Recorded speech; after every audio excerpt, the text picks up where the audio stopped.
हुकूमत कह रही है कि पैसे नहीं है, शहबाज शरीफ साहब कह रहे हैं पैसे नहीं है, शाहद खाकान अब्बासी कह रहे हैं पैसे नहीं है, बिलावल भुट्टो साहब कह रहे हैं पैसे नहीं है। एक पॉलिटिकल फिगर हमारा कह रहा है कि पैसे नहीं है, एक कह रहा है कि डिफॉल्ट कर जाएगा, दूसरा कह रहा है कि डिफॉल्ट नहीं करेगा। तो बहुत सादा लफ्जों में आज हम इस बात को समझेंगे कि जो डिफॉल्ट होता क्या है और इसका जो इफेक्ट और इम्पैक्ट है वो हमारी इकोनॉमी पे क्या पड़ेगा और कुछ अरसे के बाद हमारी क्या हालत होने जा रही है, ये छोटी सी वीडियो में हम डिस्क्राइब करेंगे। सबसे पहले हम ये देखते हैं कि ये जो डिफॉल्ट है ये कहते किसे हैं, डिफॉल्ट क्या होता है। बहुत सादा लफ्जों में हम इसको इस तरीके से बयान करेंगे कि जो चीज हमें चाहिए वो लेने के लिए अगर हमारे पास पैसे नहीं है तो ये डिफॉल्ट है। सपोज हमें बाहर से कुछ चीज़ें इंपोर्ट करनी है, हमें कोई मशीनरी इंपोर्ट करनी है, हमें कॉटन इंपोर्ट करनी है, हमें कोई टेक्निकल कमोडिटी जो है वो इंपोर्ट करनी है, हमारा कोई डिफेंस सिस्टम इंपोर्ट करना है और अगर हमारे पास वो लेने के लिए पैसे नहीं है और चीज़ खरीदना भी मैंडेटरी है, उसके बगैर हमारा सिस्टम नहीं चल सकता, तो हम डिफॉल्ट पे हैं। ये बहुत सादा लफ्जों में ये तफसील है। अब जो हमें चीज़ बाहर से चाहिए, हम हर चीज़ प्रोड्यूस नहीं करते, हम ये प्रोड्यूस करते हैं और जो हमें चाहिए वो ये है जो हम इंपोर्ट करते हैं। तो जब हम इंपोर्ट करेंगे तो हम डेफिनेटली उनको पेमेंट करेंगे, तो जो पेमेंट हमने करनी है वो हमने उनको पाक रुपीस में नहीं करनी, हमने उनको डॉलर्स में करनी है और डॉलर जो है हमारे पास नहीं है। या तो हम हर चीज़ की प्रोडक्शन जो है वो अपने कंट्री में करें, जो कि पॉसिबल नहीं है और हम ये नहीं कर सकते और हम ये नहीं कर रहे, ना हमारी जो गवर्नमेंट्स हैं या जो हमारे जो हल्का इक़्तिदार है उनकी जो प्रायोरिटीज में शामिल है, तो ये हम उसको वो नहीं कर सकते। तो या तो हम ये करें और अगर हम ये नहीं करते तो वो चीज़ें खरीदने के लिए जब हमारे पास पैसे नहीं होंगे तो इसका मतलब है कि हम डिफॉल्ट में हैं। अब सिचुएशन कहाँ तक पहुंच चुकी है इसको मैंने इस पर थोड़ी सी वर्किंग की है, जो भी डाटा अवेलेबल था, जो भी फाइनेंशियल एक्सपर्ट्स हैं उनकी डिस्कशन के बाद कि जो करंट सिनेरियो है वो क्या है, तो उसमें थोड़ी सी वर्किंग की है, वो मैं आपके साथ शेयर करता हूँ। उससे आपको अंदाजा लगाने में ये मदद मिलेगी कि हम कहाँ पे खड़े हैं। जो हमारे रिजर्व फॉरेन रिजर्व जो इस टाइम हैं वो मैं आपको बताता हूँ कि वो 6.4 बिलियन डॉलर जो हैं वो हमारे पास मौजूद है। और इसमें अगर चीन और सऊदीया के पैसे निकाल दें तो हमारे पास जो अपने हैं वो 0.4 मिलियन डॉलर हैं जो हमारे हैं, जिन पे हम रिलाई करते हैं। टोटल 6.4 बिलियन डॉलर हैं और उसमें से अगर चीन और सऊदीया के निकाल दें तो 0.4 है। अच्छा, अब इसमें बहुत से जो पैसे हैं ना वो हमारे पेएबल हैं, जो हम पे ड्यू हैं वो हमने पे करने हैं। ये मैं अभी आपको बताता हूँ जनवरी से लेके मार्च तक जो नेक्स्ट ईयर हमारा आ रहा है 2023, उसमें जो हमने प्रिंसिपल अमाउंट जो पे करनी है, मैं इंटरेस्ट की बात नहीं कर रहा, मैं प्रिंसिपल अमाउंट की बात कर रहा हूँ, वो 6.6 अरब डॉलर है। ये हमने प्रिंसिपल जो है वो पे करना है। अच्छा, इसमें से जो 2 अरब डॉलर हैं वो मुत्तहिदा अरब अमारात के हैं और जो 1.9 अरब डॉलर हैं वो मुख्तलिफ मालियाती जो फाइनेंशियल इंस्टीट्यूशन हैं, जो मुख्तलिफ मालिक हैं, उनके हमने पे कर रहे हैं। अच्छा, इसके बाद अगर हम थोड़ा सा आगे चलें तो 800 मिलियन डॉलर जो हैं वो चीन का कमर्शियल लोन है। 1.1 अरब डॉलर के वो छोटे छोटे कर्जे हैं जो मुख्तलिफ चीज़ों के लिए हमने लिए हुए हैं। अच्छा, जो इस्लामिक डेवलपमेंट बैंक है वहाँ से हमने कमोडिटी फाइनेंसिंग के लिए शॉर्ट टर्म लोन लिया हुआ है, वो भी पेएबल है, वो भी हमने पे करना है।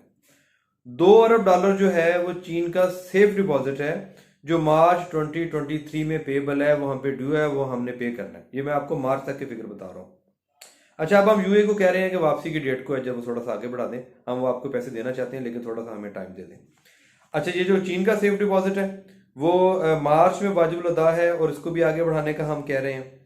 अच्छा, अब ये सारे जो है ये सारे जो सीन है, जो हमारी जो फाइनेंशियल जो सिचुएशन है वो इसके मुताबिक है, जो मैं अपनी वर्किंग के मुताबिक आपको बता रहा हूँ। ये सारा कुछ वो है जो हमने वापस करना है। तो ये बताएं कि अगर हमारे पास ये सब कुछ नहीं होगा तो हम कैसे करेंगे, हमारे पास डॉलर कहाँ से आएंगे। अब डॉलर लेके आने के 3 तरीके हैं। पहला तरीका तो ये है कि हम अपनी जो इम्पोर्ट है वो उसको कम कर लें, मिनिमाइज कर लें, उसका जो वॉल्यूम है वो इतना सा कर लें और जो एक्सपोर्ट है बहुत ज़्यादा कर दें। हमारे पास से जो चीज़ें जा रही हैं वो बहुत ज़्यादा, जो आ रही हैं वो कम है। जब हम चीज़ें यहाँ से बाहर भेजेंगे तो उसकी हम पेमेंट लेंगे ना, वो डॉलर्स में होगी, तो हमारे डॉलर हमारे पास ज़्यादा होंगे। और अगर हम चीज़ें नहीं, हम ऐसे अपनी जो एक्सपोर्ट नहीं कर रहे और इम्पोर्ट ज़्यादा कर रहे हैं, तो जाहिर है जो चीज़ें हम इम्पोर्ट कर रहे हैं उसके लिए जो हम पेमेंट करेंगे वो डॉलर्स में करेंगे, पाकिस्तानी करेंसी में तो नहीं कर सकते। तो वो फिर जो डॉलर का जो बैलेंस है वो बरकरार रह नहीं सकता और करंट सिचुएशन जो है वो यही है। दूसरा तरीका ये है कि हम जो फॉरेन इन्वेस्टर्स हैं, जो फॉरेन गवर्नमेंट्स हैं, उनको उनकी चीज़ों को सब्सिडाइज करें, उनको हम अट्रैक्शन दें, उनका प्रॉफिट रेशियो बढ़ाएं, उनको एक ऐसा बिजनेस एटमॉस्फेयर दें कि वो यहाँ पे अपनी इन्वेस्टमेंट करें, अपनी इंडस्ट्री लगाएं और इंडस्ट्री लगा के उनको हम अट्रैक्ट करें कि वो अपना यहाँ पे डॉलर्स लेके आए और यहाँ से ट्रेड करें, ताकि यहाँ पे लोगों को रोजगार भी मिले और बाहर से डॉलर भी। अब जो ट्रेड के लिए जो सिचुएशन है वो हमारा जो लोकल ट्रेडर है उसके लिए भी जो फिजिबल नहीं है, तो बाहर से हम कैसे इन्वेस्टमेंट लेके आ सकते, नहीं लेके आ सकते। और तीसरा तरीकेकार ये है डॉलर की मेंटेनेंस का कि हम बाहर से वो लोन लें, और यही हम कर रहे हैं कि हमारे मुल्क में डॉलर नहीं है तो हम लोन ले लेते हैं।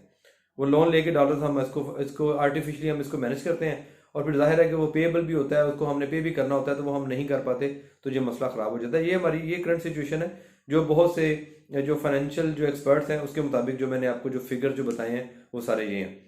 अब अगर ये मुल्क डिफॉल्ट की सतह पे जाता है तो हम बिल्कुल अकेले हो जाएंगे, हम कुछ भी नहीं कर सकते। हम अपने एक्सपेंसेस भी कंट्रोल नहीं कर रहे। हमारी जो कबीना है वो रोज बच्चे दे रही है, अंडे दे रही है, 100 से ज्यादा की तादाद हो गई है। अकाउंटेबिलिटी किसी की है नहीं है। इलेक्शन जो है वो टाइम से पहले होने हैं या नहीं होने, ये एक अलग चीज़ है। पॉलिटिकल इंस्टेबिलिटी है। जो नून लीग है जो इस वादे के साथ आई थी कि मैं ये सारे मामला जो इमरान खान ने खराब किए हैं मैं उसको ठीक कर दूंगी, तो मुझे आप लेके आए, रजीम चेंज हुई तो वो यहाँ पे आ गए हैं। तो अब ये कह रहे हैं कि हमारा जो पॉलिटिकल कैपिटल है वो कम हो रहा है, लोग हमारी तरफ कम अट्रैक्टेड है, इसलिए हम इलेक्शन नहीं करवाएंगे। तो अब वो आए किस लिए थे? वो उन्होंने अपना जो जो एक वॉशिंग मशीन लगी हुई है जो हमारे जो ताकतवर लोगों ने लगाई हुई है उसमें ड्राई क्लीनिंग वो कर रहे हैं, लोगों को पाक कर रहे हैं। एक साइड से वो एक बंदा आता है, दूसरी साइड से वो ओके ओके निकल जाता है। तो सारा जो जोर है वो इकोनॉमिकल बेटरमेंट की बजाय इनकी ड्राई क्लीनिंग पे है, जो हमारे जो पॉलिटिकल जो कल्प्रेट्स हैं उन पे है। तो बात यह है कि एक तो ये चीज़ें मतलब डिस्कस हो गई। दूसरी बात यह है कि दूसरा जो थंबनेल पे आपने देखा था कि जो बैंक से हमारे पैसे पड़े हुए हैं उनका क्या होगा। अच्छा, उसमें यह है कि किसी के पास जो होगा ना वो वही देगा। अभी जो बैंक्स हैं जब आप उनसे अपना पाकिस्तानी रुपीस जो है डिफॉल्ट के बाद वापस मांगेंगे तो वो आपको दे देंगे, क्योंकि वो करेंसी वैसे डिवैल्यू हो चुकी है। क्योंकि वेनेजुएला में आपने देखा होगा कि सड़कों में नोट हवास के साथ उड़ रहे थे कि उसकी वैल्यू कोई नहीं थी। जिनके फॉरेन करेंसी अकाउंट्स हैं स्पेसिफिकली अगर डॉलर्स में है, तो जब आप डॉलर्स मांगेंगे तो वो ये मदद कर लेंगे कि आप हमें कुछ टाइम दें, कुछ अर्सा के लिए। तो वो आपको डॉलर्स देंगे और टाइम लेंगे आपसे, लेकिन एक टाइम आएगा कि वो आपसे मदद कर लेंगे कि हमारे पास डॉलर है नहीं तो हम पे नहीं कर सकते। सिचुएशन जो कि ओवरऑल यही होगी, लिहाजा आप ना उन पे कोई केस कर सकते हैं ना कोई क्लेम कर सकते हैं, कुछ भी नहीं कर सकते। तो सिचुएशन जो है एज पर माई ओपिनियन बड़ी वर्स्ट है। अगर पॉलिटिकल स्टेबिलिटी ना आई और यही कुछ होता रहा तो मामला बड़े खराब हो गए। ये जो करंट गवर्नमेंट है वो जो कह के आई थी उसने ना वो करना था, और ना उनके जो लेके आने वाले हैं उन्होंने ये करना था। पैसा बनाना है, माल बनाना है, चीज़ें खरीदनी है, अपनी साथ नस्लें संवारनी है, लेकिन जो कंट्री है वो इस लेवल पे पहुंच चुका है कि उसका कोई वालीवार्स नहीं है, कोई पूछने वाला नहीं है। आपके बैंक भी सेफ नहीं है, आपका फ्यूचर भी सेफ नहीं है, आपका कंट्री भी सेफ नहीं है। और अगर ये पॉलिटिकल इंस्टेबिलिटी ऐसे ही चलती रही तो मामला बहुत ज़्यादा ख़राब हो जाएंगे। तो जो बैंक्स हैं वो भी आपसे कोऑपरेट नहीं करेंगे, कुछ अर्सा तक करेंगे, उसके बाद करेंगे। पाकिस्तानी करेंसी में जो अकाउंट्स मेंटेन है वो तो आपको कोई उसमें मसला नहीं होगा, लेकिन फॉरेन करेंसी के जो अकाउंट्स हैं उसमें आपको खासी प्रॉब्लम का सामना करना पड़ सकता है। Thank you very much.